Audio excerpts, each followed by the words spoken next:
Isn't it ill that, like, as a white kid from the suburbs, because what you are is accepted by everyone, we seek out different than us. We seek out like as different as possible. And Yeah, because you're rebelling. exactly, and you're rebelling. But black kids in America, you have to seek out people like you that are actually out there because it's not being presented to you. Because of reference points, dude. And so you got Some to find these have- people that connected with you, the Missies Yeah. and Marshalls and And even more complicated than that, and I'm sure you hear this all the time. And you just talked about the kid calling you white boy and you slapped the shit out of him.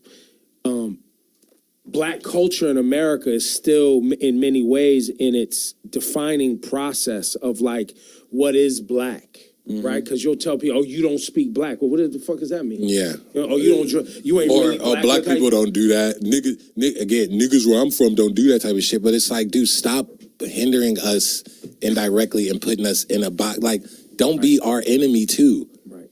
Like, Yeah. sometimes, man, people don't know what that shit does for like some 12-year-old dark-skinned kid when they're just being curious and someone that look like them says, you not us because you doing that, or don't do that, or you not us. And it's like, bro, they look in the mirror.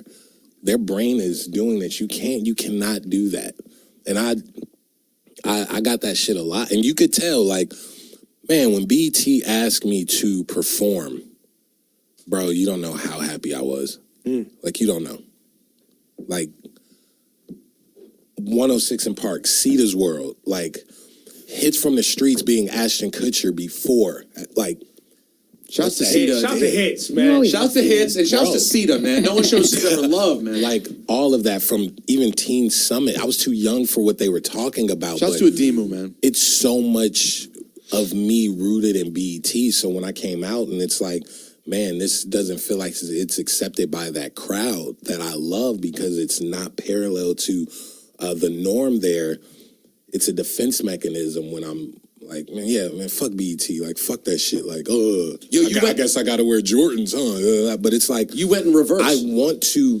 Yeah, I did go in reverse. You went It's in weird. reverse. I went in reverse. You but wanted it's to get like, accepted at BET. bro, All the BET like, cats want to get accepted in. that shit really fucks with people. Even if they pretend, like, in the back of niggas' heads, that shit fucks with people. So when I got to be on BET, bro, and that whole team, which was amazing, bro, I was enthralled. I was so happy, and I was like, I gotta do my hardest rap song there. I gotta do like the illest performance, just so people would be like, what the fuck was that? And when I got off stage, man, Lil Baby, Dirk, Styles P came like, that was the illest performance. You got bro, that shit felt so tight. Cause like, It stood out to you so Hellcat, different. Hellcats and Track Hearts is a hard ass song. It's so tribal.